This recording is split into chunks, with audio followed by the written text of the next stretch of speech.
Look at this paper. Police firing से 4 बेगुनाहों की हत्या, प्रमुख उद्योगी कैलाश नाथ गिरफ्तार और सारी रियासत में हड़ताल। ये सब क्या है? हमारे पास बंदूकें हैं, इसका यह मतलब नहीं कि हम लोगों के सीनों को निशाना बनाएं। फिर तो पुलिस राज होगा, प्रजा राज नहीं। सर, उस वक्त हालात बहुत खराब हो गए थे। गुंडे जवान लड़कियों को उठाकर ले जाने लगे, बलात्कार की कोशिश करने लगे, पुलिस वालों का खून करने लगे। अगर उन हालात में मैं अपनी सुपीरियर्स की इजाजत का इंतजार करती तो हालात काबू से बिल्कुल बाहर हो जाते। इसलिए फायरिंग के ऑर्डर के सिवा मेरे पास नो मिसेस झांसी रानी, तुमने उन हालात का फायदा उठाते हुए जाती बदला लेने के लिए चौरंगी लाल और उसके साथियों को जान से मारने की कोशिश की। सर, सिर्फ इतना ही नहीं, तुमने अपने सीनियर ऑफिसर्स की इजाजत के बिना सन्यासी राजा को अब तक लॉकअप में क्यों रखा है? क्योंकि वो बहुत खास गवाह है सर। किस मुकदमे का गवाह? सर, मजदूरों के लीडर चंद्रशेखर के खून के मुकदमे का। चंद्रशेखर यानी तुम्हारा पति है ना? जी सर। चौरंगी लाल के भाई और कैलाशनाथ के बेटे को तुमने क्यों गिरफ्तार किया? सर, रवि नाम के एक लड़के ने उनके खिलाफ एक केस फाइल किया था। रवि यानी तुम्हारा भाई है ना? जी। यानी एक को अपने पति के लिए और दूसरे को अपने भाई के कहने पर गिरफ्तार किया। मतलब यह कि जिन लोगों को तुम पसंद नहीं करती उनसे बदला लेने के लिए तुम अपने डिपार्टमेंट का निहायत गलत इस्तेमाल कर रही हो। मिसेस झांसी, हर पुलिस अफसर इस वर्दी को पहनने से पहले एक शपथ लेता है कि आज के बाद सिर्फ फर्ज और कानून हमारे रिश्तेदार हैं, दूसरा कोई नहीं। क्या तुम्हें वो शपथ याद है? मुझे सब याद है सर। मेरी आंखों के सामने मेरे पति खड़े थे और मैंने बीवी होकर अपनी मर्यादा को भुलाते हुए अपने इन हाथों से इन्हें मारा। मुझे याद है सर, ये जानते हुए कि जिस आदमी की लाश मेरे सामने खून में लथपथ पड़ी थी वो मेरे पति थे, मैं आंसुओं को रोके जज्बात के तूफान को काबू में किए पत्थर की मूर्त बनकर खड़ी रही। ये भी मुझे याद है सर, सीना ठोकर कैलाशनाथ ने हंस कर कहा था कि हाँ, मैंने तुम्हारे पति का खून किया, तुम मेरा कुछ नहीं बिगाड़ सकती। फिर भी मैं उसे गिरफ्तार न कर सकी। ये भी मुझे याद है सर, जब मैंने फर्ज की खातिर अपने पति को मारा तो आपने मेरी तारीफ नहीं की, लेकिन आज जब मैंने उनके कातिलों को गिरफ्तार किया तो आप मुझे ही गुनहगार ठहराकर मुझे मेरा फर्ज याद दिला रहे हैं। ये बात मैं जिंदगी भर नहीं भुला सकूंगी सर, ये भी मैं हमेशा याद रखूंगी। ये तुम क्या कह रही हो? सर, 9 महीने अपने पेट में रखकर जन्म देने वाली माँ जब मर जाती है तब बच्चा अपनी माँ की चिता को आग लगाता है, मगर जिस कानून को मैंने सारी जिंदगी अपना बच्चा समझा, आज उसी ने जीते जी मेरे सर पर आग रख दी। कानून का ये सुलूक भी मैं जिंदगी भर याद रखूंगी सर। ठीक है ठीक है, तुम अपनी गलतियों को सुधारने की कोशिश करो, छोड़ दो उन सबको। सर, आप उन्हें छोड़ने को कह रहे हैं? यस सर, सर्विस ज्वाइन करने से पहले हमने एक और शपथ ली थी कि हम ऊंची पदवी वालों और बड़ी हस्तियों की परवाह नहीं करेंगे, बल्कि अगर मौका पड़े तो अपनी जान की बाजी लगाकर अपना फर्ज पूरा करके ही रहेंगे। मुझे तो सब याद है सर, लेकिन शायद आप इन सब बातों को भूल चुके हैं। याद करने की कोशिश कीजिए sir, try to remember them.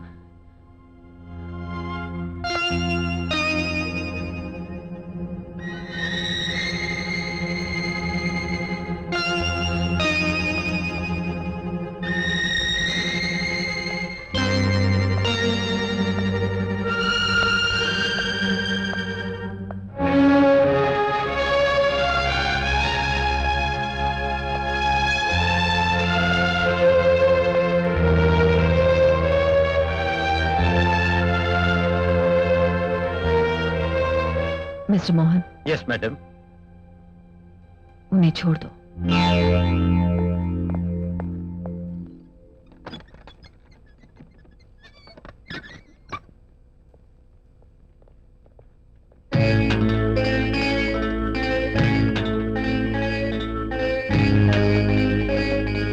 Jhansi? हाँ, झांसी रानी। अंग्रेजों ने अपनी चाल से उस झांसी की रानी को अपना शिकार बनाया था। आज इस चौरंगी लाल दो मुखिया ने इस झांसी रानी का सर झुका दिया। इंस्पेक्टर साहिबा, जब तक पैसे और राजनीति का राज चलता रहेगा तुम्हारे जैसे लोग हमारा कुछ नहीं बिगाड़ सकते। अब झांसी रानी का अंजाम क्या होगा? वही होगा जो मंजूर चौरंगी लाल होगा। बहन, ये पुलिस का काम तुम्हारे बस की बात नहीं। एक काम करो, मेरी शराब की दुकान के सामने सीख कबाब का धंधा खोल लो, बहुत चलेगा।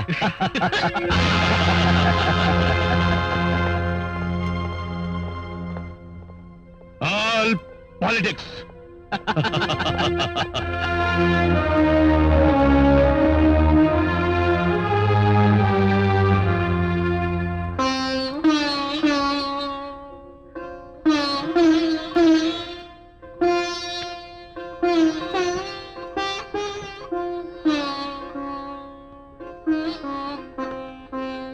Mister Mohan, yes madam. Take over charge. लेकिन मैडम, मैं इस्तीफा दे रही हूँ।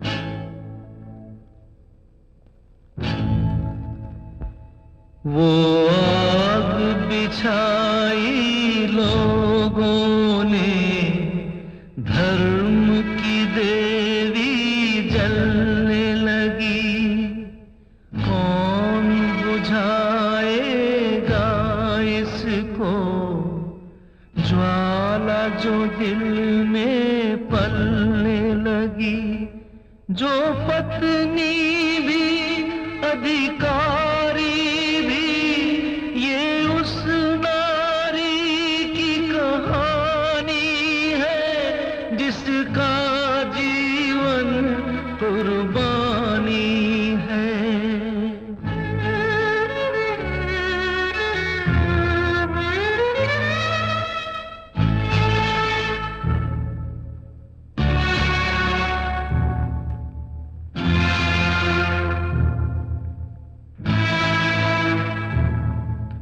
करके गैर कानूनी काम,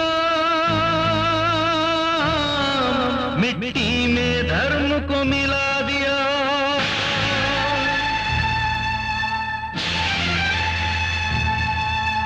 सत्यशील न्याय नियम का क्या समाज ने श्राद्ध किया।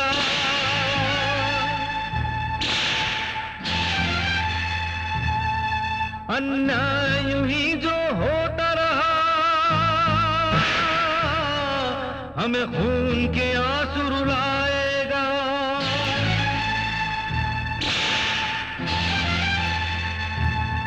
इतिहास खुद अपनी नजरों में गिर जाएगा, शर्माएगा। मान रही है जवाब, इंसाफ की आवाज, इंसाफ की आवाज, इंसाफ की आवाज।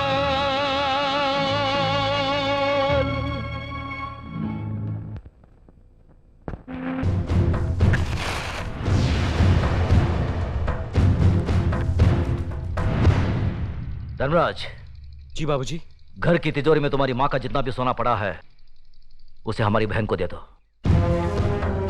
देखो बहन, रामपुर में जो हमारा 50 एकड़ आम का बगीचा है हम उसे तुम्हारा नाम लिख देते हैं, और गंगानगर में जो हमारी 200 एकड़ उपजाऊ जमीन है उसे भी तुम्हें दे देते हैं। यही नहीं, अगर तुम हमारी जान भी मांगोगी तो हम उसे भी तुम्हारी सदके में छोड़ देंगे।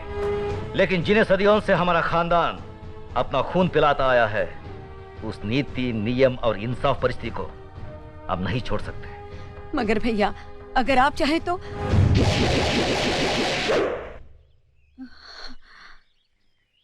मैं जानती थी भैया कि आप अपने उसूलों और खानदान की आन से नहीं हटेंगे। मैं तो सिर्फ अपने आप को तसल्ली देने आई थी कि अगर मैं आकर आपसे विनती करती तो शायद आप अपना फैसला बदल देते। अपनी औलाद के मामले में माँ बहुत स्वार्थी होती है। अगर मुझसे कोई भूल हो गई हो तो माफ करना भैया।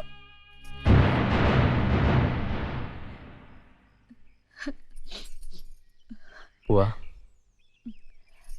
बेटा, मुझे कोई दुख नहीं है, बल्कि फक्र है कि मैं इतने महान इंसाफ पसंद भाई की बहन हूं। खुश रहे।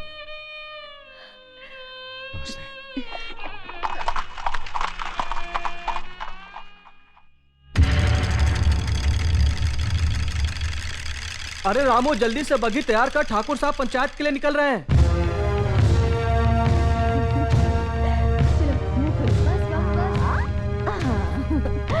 अब ये बाबूजी की तरफ से, और ये अले ले ले, तू कहाँ भाग रहा है? और ये मेरी तरफ से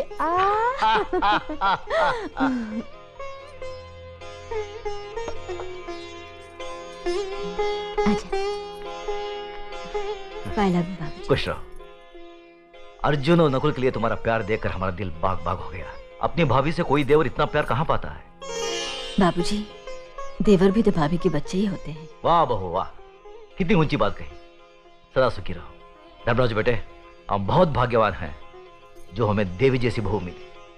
बेटे एक बात याद रखना, जब भी तुम घर से बाहर जाओ, बहू के हाथ से दही शक्कर जरूर खा के जाना, शुभ होता है। जी बाबूजी। चलो।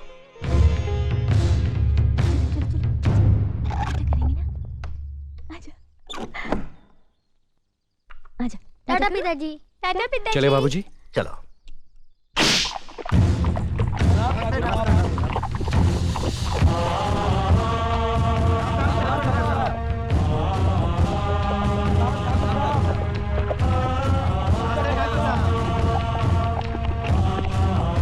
साले साहब रुकिए रुकिए रुकिए। साले साहब, आदमी कितना भी बड़ा क्यों ना हो, अपनी बहन बेटी के दरवाजे के सामने आकर उसका सर झुक ही जाता है। दुआ सलाम ना सही, अंदर आकर जलपान तो करते जाइए। हम इस वक्त बहन के भाई नहीं, पंचायत के सरपंच है। क्या तुम ये भूल गए कि जिस घर का मुकदमा पंचायत में हो, उसका फैसला हो जाने तक हम उस घर का पानी तक नहीं पीते। एक बार फैसला हो जाने दो, उसके बाद साथ बैठकर जी भरकर खाना खाएंगे। फैसला जरा सोच समझ कर करना गजरा साहब। जगन्नाथ सिर्फ मेरा ही नहीं, तुम्हारी बहन का भी बेटा है। कहीं कुछ गलत हुआ तो नतीजा बहुत बुरा होगा। चलो धर्मराज।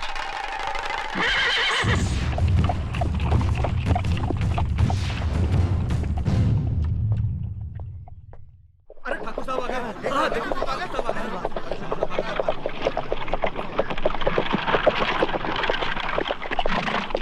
जय हो ठाकुर साहब।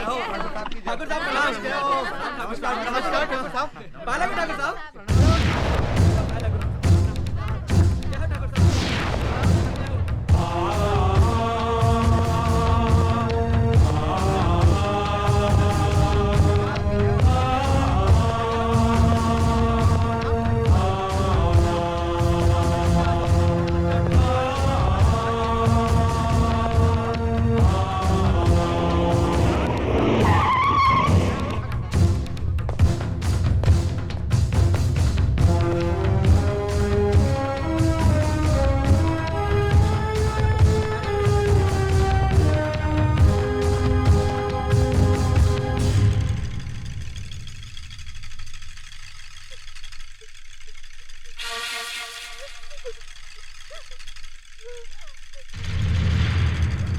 मालिक, मेरी बेटी लकड़ियां चुनकर आ रही थी।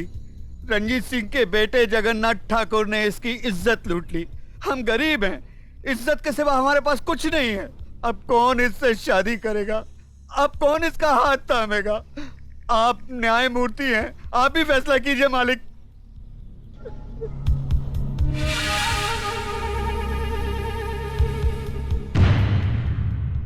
इस बात का कोई चश्मदीद गवाह है?